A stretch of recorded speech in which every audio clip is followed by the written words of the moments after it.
الله الرحمن الرحيم الحمد لله والصلاة والسلام على رسول الله وآله وصحبه وموالاه. Assalamu alaikum wa rahmatullahi wa barakatuh. We have with us now Hadith number 5. So who would read it for us, please? Assalamu alaikum. Alhamdulillah.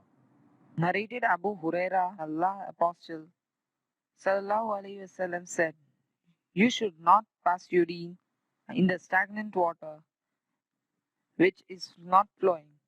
You may need it, wash in it." From Muslim, Abu Huraira reported that Messenger of Allah Sallallahu Alaihi Wasallam said, "None of you must wash in the stagnant water when he is in the state of junub, sexual defilement. Sexual defilement or sexual impurity. Okay. Jazakallah khair. The hadith of Abu Hurairah is referring to stagnant water. Water that is not flowing, as in the case of rivers and streams. And there is the instruction of the Prophet not to urinate and then wash from it. And also there is the prohibition of the Prophet ﷺ not to bathe in it while in the state of sexual impurity. Why is that? Well, simply scholars say that because this makes the water impure, or at least it would make it dirty so that people after you would not be able to use it. And this leads us to the issue of what type of water to use when we would like to purify ourselves. Now, the scholars said, and they have differed in this regard, they said that the waters are divided into 3 types. Tahur, which is possible to uplift the impurity with it, and also to wash the impurity with it. Tahir, which is a lower degree, which is pure in itself, but it cannot uplift the purity of a person. You cannot make wudu with it, but it's pure. And the third category, which is najis, impure, that does not uplift any impurity and cannot clean or remove any impurity because itself is rendered as impure. Scholars, meaning the majority, this is what they believe. But the most authentic opinion is that water is one of 2, either tahur or najis. There isn't something in between. And the scholars objected. They said, we're the majority. How do you dare say such a thing? We said, with all due respect to you scholars, Allah described the water in the Quran as tahur. So, how can we introduce something in the middle? I'll give you an example. If I have a pot of water and I throw into it tea and I turn it over, what is this? This is tahir. It's not najis. But can I perform wudu with it? I said, no, Shaykh, you cannot. Then say, see?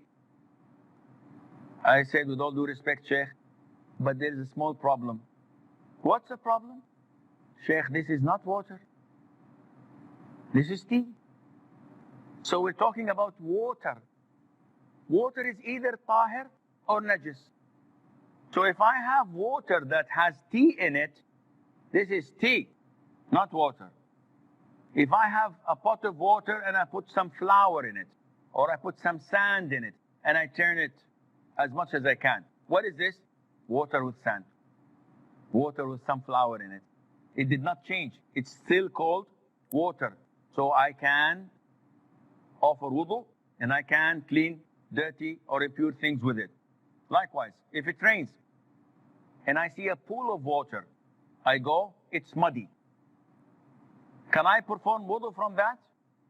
Yes, it changed. The color is yellow. And I cannot drink it. Yes, you cannot drink it, but it is considered to be water. It's not like the tea we mentioned earlier. So The most authentic opinion is that water is divided into two, either pure or impure, tahir or najis. And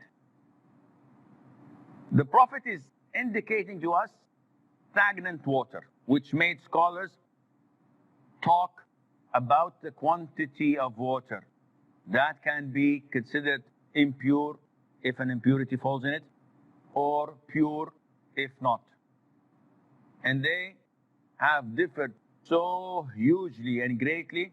If you open the books of fiqh, of the Shafi'i, of the Hanafi, of the Hanbali, of the Maliki, I would be lost. They're saying it should be 10 armful by 10, and they did not speak about the depth, and they did not speak about this and that. Why? Because there are a number of hadith that govern this. Hadith number 1, the Prophet said, alayhi salatu wasalam, the water, if it reaches the size of 2 qullah, 2 pots, it does not carry any impurity. Which means, if it's less than 2 pots, then it carries impurity. So scholars started thinking and calculating what is the meaning of 2 pots, this big, how big are they? And they could not reach a conclusion, because there isn't anything to find out. There is no hadith that clearly states this up. And they differed, yet the most authentic opinion, and I'll give you this in a nutshell. The most authentic opinion is that water is pure.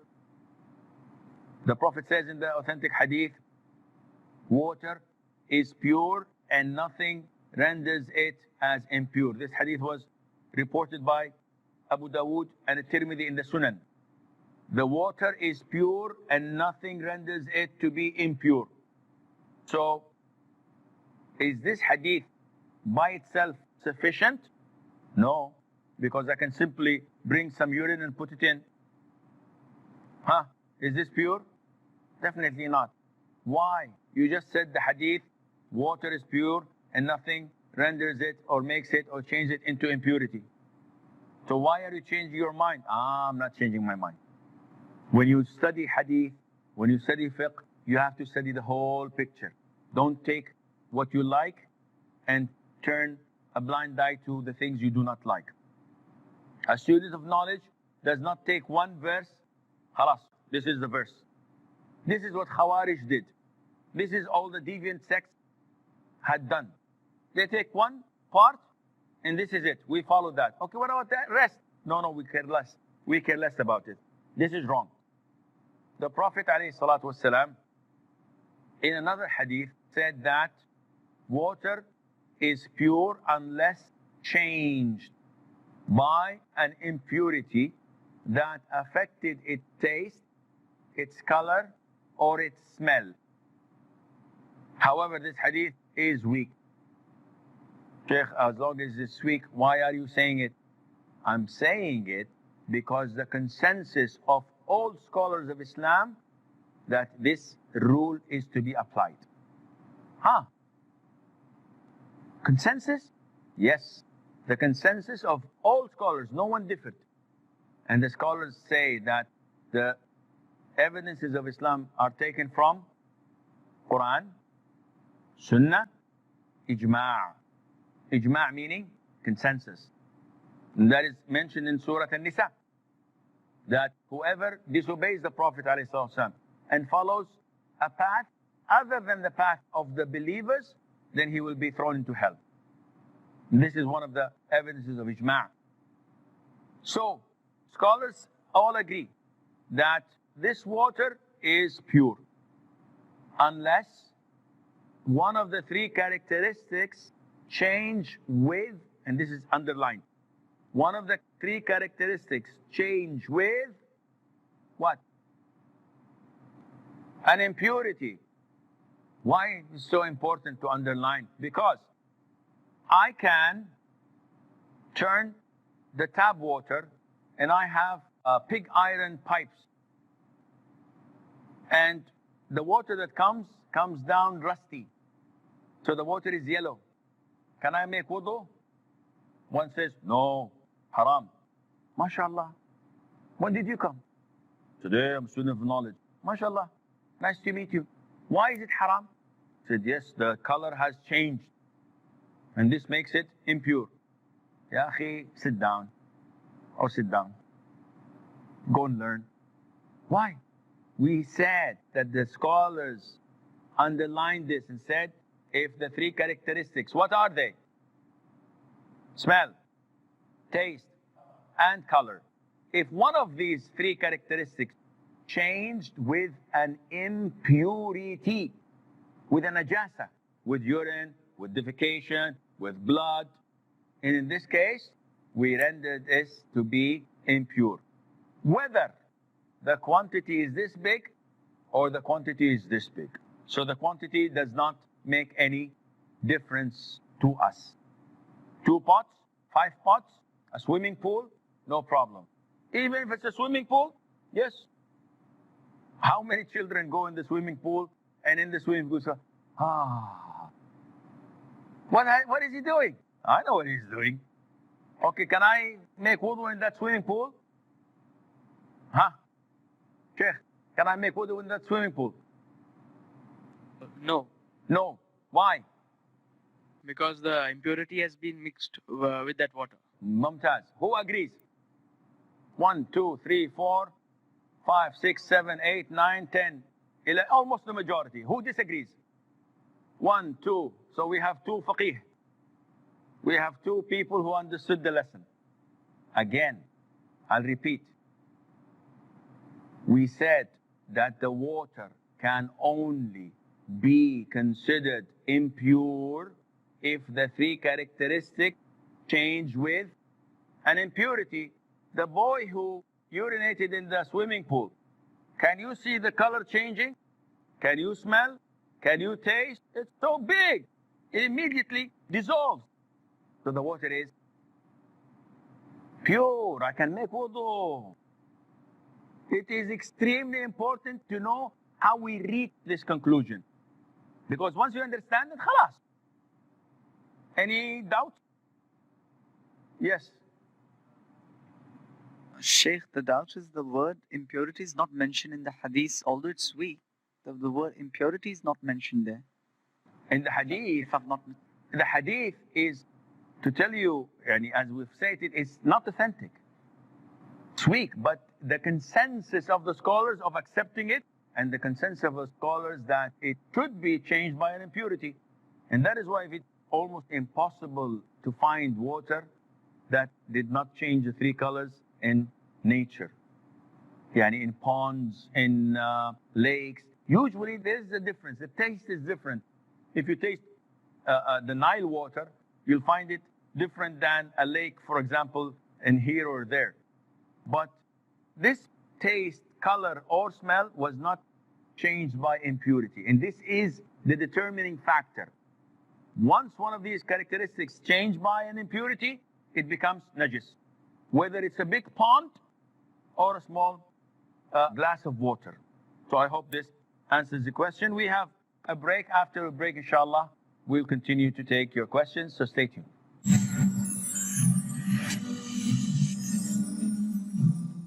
Assalamu alaikum and welcome back. So, we're still discussing the water in the hadith where the Prophet says, do not urinate.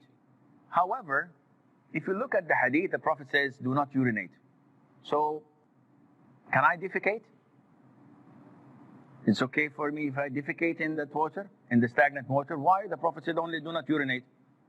This in fiqh, it's called qiyasul awla, which is measuring things to whatever is on top of that, in the sense that Allah says in the Quran, do not say to your parents, oof.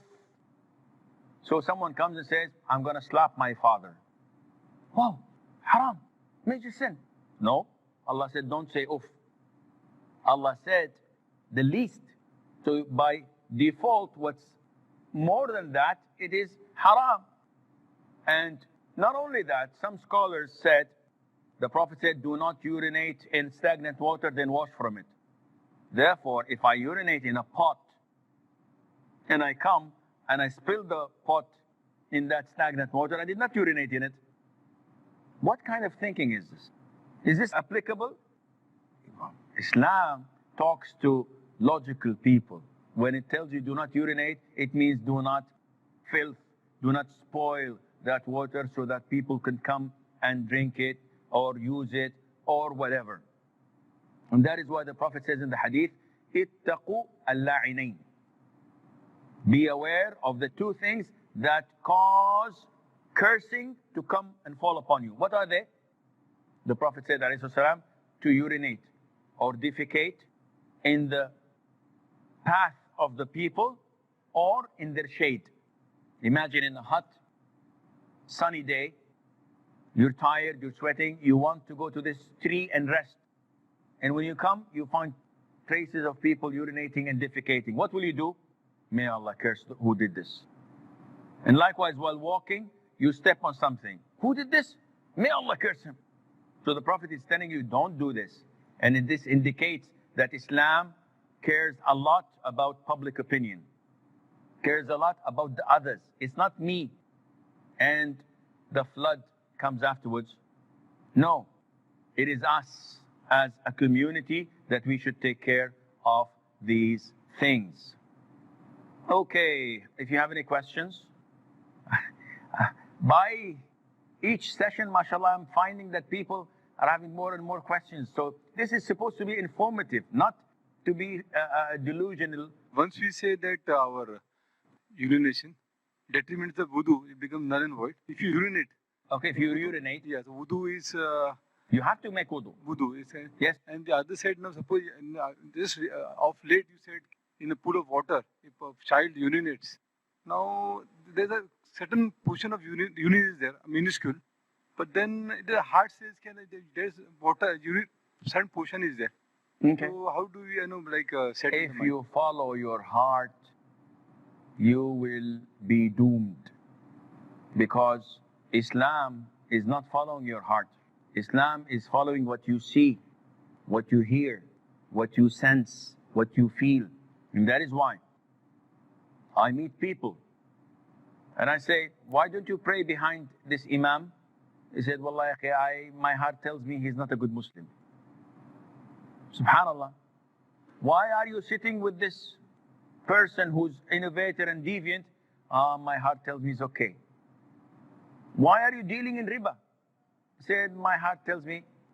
Islam does not tell you to listen to your heart. Islam tells you to listen to facts. And when I come to judge a pond or a pool of water, I judge it by facts. Because even shaitan will come. Even if I have in my house a big tank full of water that I drink from, wash from, etc. After a while, shaitan will tell me, how do you know that a mouse did not drown in it and died? My heart tells me, as long as this tank is outside, things might happen to it. I'm not going to use the water. Shaitan comes and says, how do I know that my wife is not cheating?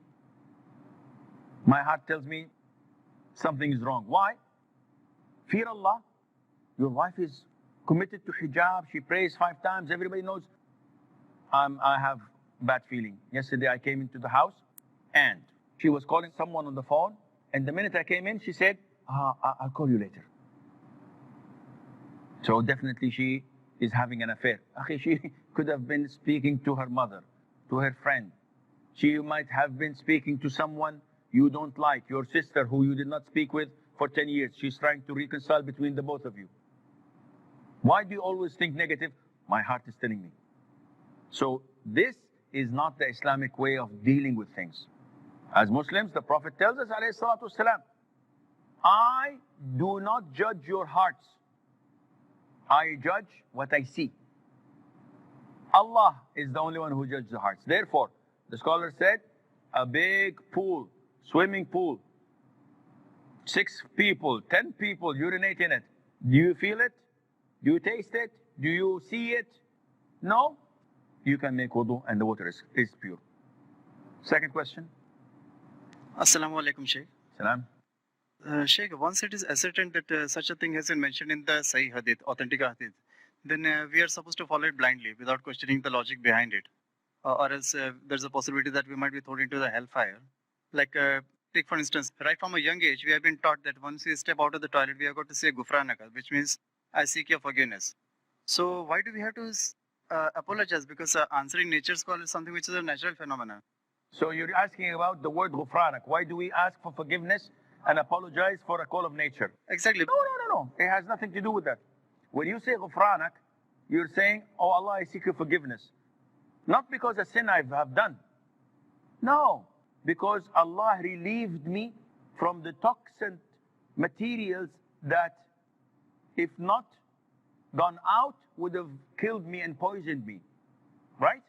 So that is why similarly, when I go out after answering the call of nature, I pray to Allah and say, oh Allah, as you have relieved me from these toxic materials, so I ask your forgiveness to cleanse me from my sins that would burn me in hell.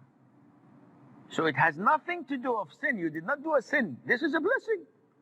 So saying ghufranak is not because you've sinned. It is a resemblance. As Allah relieved you from the poisonous material in your body, you're saying, oh Allah, also relieve me from the sins that would poison my soul on the hereafter. So I hope this answers it. Assalamu alaikum. Salam.